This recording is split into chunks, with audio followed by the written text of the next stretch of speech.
Welcome back, and joining us on the show now is Mr. Siraj Hussain. He's former Union Agriculture Secretary. Mr. Hussain, thank you so much for joining us. And, just as you would think that major elections are done with, the Rabi sowing is begun, delayed though, you have the farmers' protest coming in back again. I know you're in Delhi. I don't know how it is getting out in Delhi today with so many advisories on road. But how do you read? I mean, there's a whole list of why the farmers are protesting yet again. It is from legal guarantee on MSP. This we've heard before. Pension on farmers, labor lands, no hike in electricity tariff, reinstatement of Land Acquisition Act, farm loan waivers, employment for the children of landless farmers. It's a list which comprises 8 to 10 demands, as it were. How are you reading into this? Actually, I'm speaking from Noida, where this agitation is concentrated. Actually, it is a localized agitation.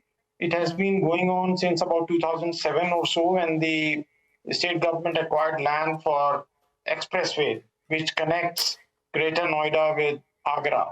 So since then, and in fact, even before that, when Noida Extension, what is now called Noida Extension, land acquisition was taking place, the farmers had been agitating since then. The main reason is that the compensation which is given to farmers is much, much smaller than the rate at which the authorities later on allocate land.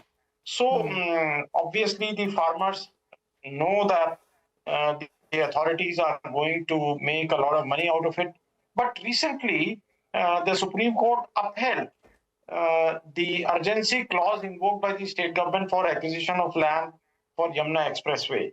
So this legal battle has been going on for at least 2 decades, and all these demands relating to MSP, etc., are additional. The Noida farmers know that their agitation is not really for these demands. Okay. But it really seems to be gathering more and more strength, because as of now, we understand that Bharatiya Kisan Parishad perhaps is doing it, and there are farmers' bodies in Kerala, Uttarakhand, Tamil Nadu also joining this from 6th, and then there are farmers protesting at Shambhu border. That has been going in for some time as well. They would also join in. So do you see this becoming a bigger movement in that sense? I do not think it has the traction to become a bigger movement. The reason is that farmers are right now very busy in Rabi plantation. So they are busy in sowing their crop. But I must say that this issue relating to compensation of land has been going on for a long time. And in some states, for urbanization projects, a new method was tried under which the farmers whose lands were acquired were given some plot of land or some shop, some kind of sharing mechanism through which they can also gain from the enormous hike in the property prices. So we have seen in Noida itself, also in Delhi and Bombay, that property prices in the last 2 years, after stagnating for many years due to COVID, etc., they have gone up 70, 60, 70% across the board.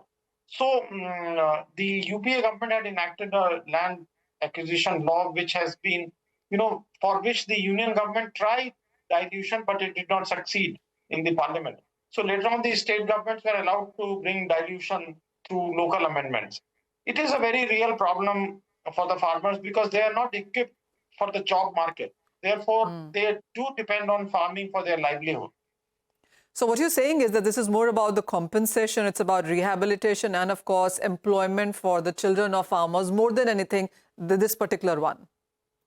Right. This particular one, starting from Gautam Buddha Nagar district, because now we know that a lot of land was also acquired for the airport, Jewar Airport. So there also the rates are skyrocketing now because the airport is going to be commissioned in the next few months.